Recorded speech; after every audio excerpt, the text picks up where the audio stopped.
And we are going to have ourselves a little prayer fire here, a little chat. Prayer chat.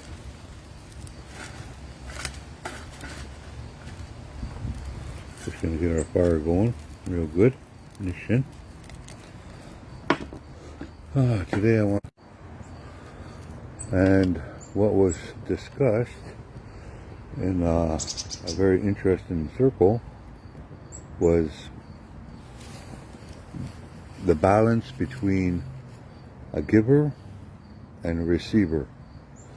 And then there's a third component to this that was introduced, is called the taker.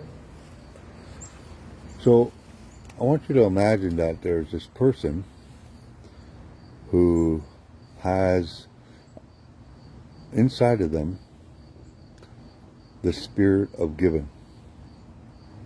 They want to give. That's what they're designed for, wired for. And what's happening is this giving spirit wants to give all the time to a family or to a partner. And then on the receiving end, they accept it unconditionally. Now, the only way to affect the giver is when the receiver changes the conditions of receiving. So take, for example, a man is designed to give, right? Provide. That was the original role of a male, was a provide, protector, give, right? Well, what ended up happening was the woman is the receiver. And, whoa, too close. This man who's given is not being appreciated. His conditions are put on his giving. And when the woman does this to a man, because you got to understand that men are hardwired to give. And how would I say this? The act of receiving, like there's a dependency on the receiver. You can't be a giver without having a receiver. And if that dependency on the receiver is not available or healthy, then it will totally affect the whole system of this balance. So the woman, for example, will put conditions on the given. I want this instead of that. Oh, why didn't you give me this? Things like that, right? It's not good enough. Go get this. So it affects it totally affects the giver. And if this continues, this non-appreciative and conditional receiver behavior, the giver will deflate and eventually will stop. You know, he'll either go somewhere else to find that receiver, or he will just freeze. You know, there's a change in the psychological and the spiritual and emotional levels of a giver. So, bottom line is, the giver is dependent on the receiver to validate those actions. Do you understand? I'm having a hard time because this is fairly new to me. It was introduced to me recently by an elder, and I was just kind of like, wow, this makes sense, but I hadn't mentally organized it yet in my own life experience. So I'm looking at this. I'm a giver. I love to give. That's part of a helper's greatest gift. The greatest hardwiring, the best abilities of a helper is the giver. And as a helper, I don't feel normal unless I'm there supporting somebody, unless I'm there, you know, picking up somebody's spirit, walking beside somebody. But if the receiver of my abilities is non-receptive and is putting conditions on it, or judgment, or some kind of, mudslinging, I understand that that's coming from them.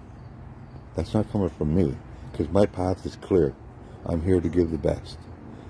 But the receiver is not receiving, my gift. Well, then I have to go somewhere else to help. I have to go somewhere else to fulfill that part of my spirit, to fill up that part of my spirit. I need to find receivers out there. And sometimes I find a lot of our people will relocate, either to another relationship, another friendship, another connection, or even what is called the geographical cure. They will relocate to another area. And this is how givers, and they will keep searching for that receiver. So if you are a receiver, what happens is,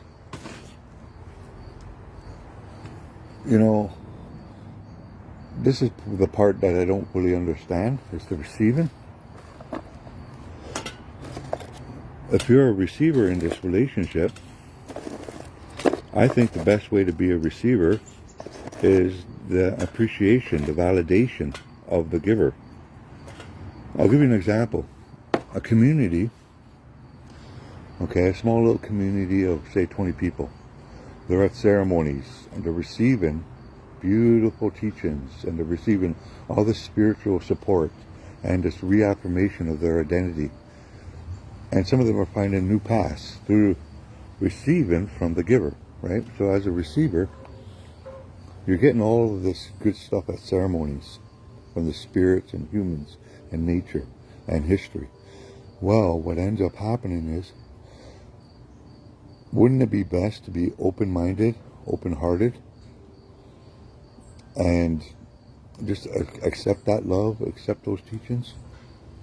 But then there are people who will throw judgment, who will throw criticism, who will cover it up with all kinds of personal issues that haven't been resolved.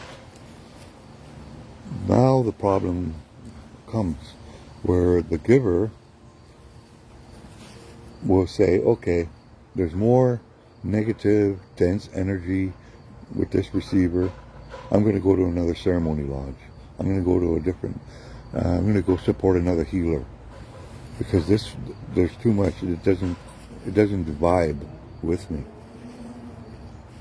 So it's so important to understand the balance between receiving and giving. Being a helper, and receiving that help. And honoring both sides of that, eh? When I was younger, I used to be amazed because there were so few families out there who would honor a helper.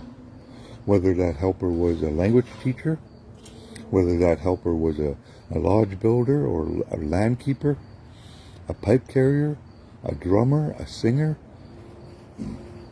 It was so rare to see those people being honored by the receivers in ceremony, in giveaway gifts, in Junya, frog skins, honorarium. I remember one time there was an old man on the reserve, and he took out some people to the bush to introduce them to all kinds of medicines.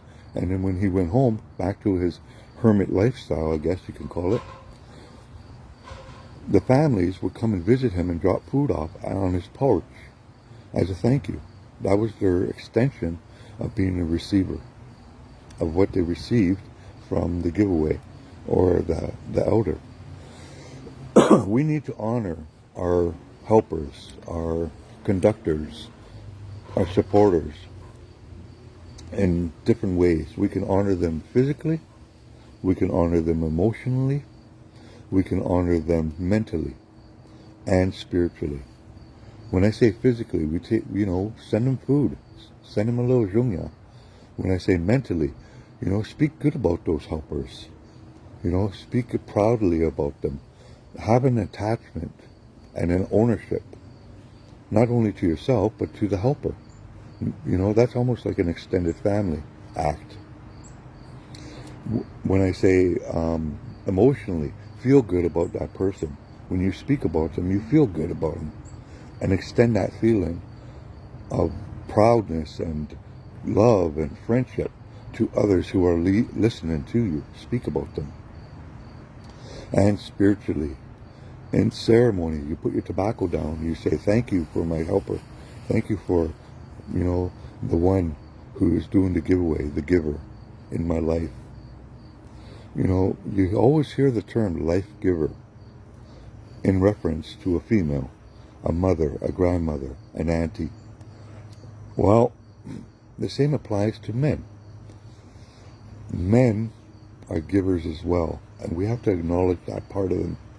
A lot of our men in this community, in this Anishinaabe community, our men are not being validated and honored. And we have to pick those men up by honoring them. We have to feed their spirits and maintain them in whatever fashion, whether it's I love you, brother, I care about you, brother, I need you, brother, I want you, brother. These words and these feelings that you generate are medicine, and they will help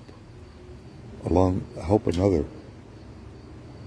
giver, helper in their lives.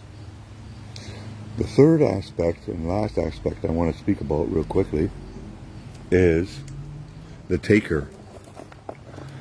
The taker I call is a jaganash or jage chigan. Jage chigan is being crab-like. Like a crab, eh? You got your pinchers and you're being crab-like. You're grabbing onto stuff and you won't let go. That to me is a jaganash, eh?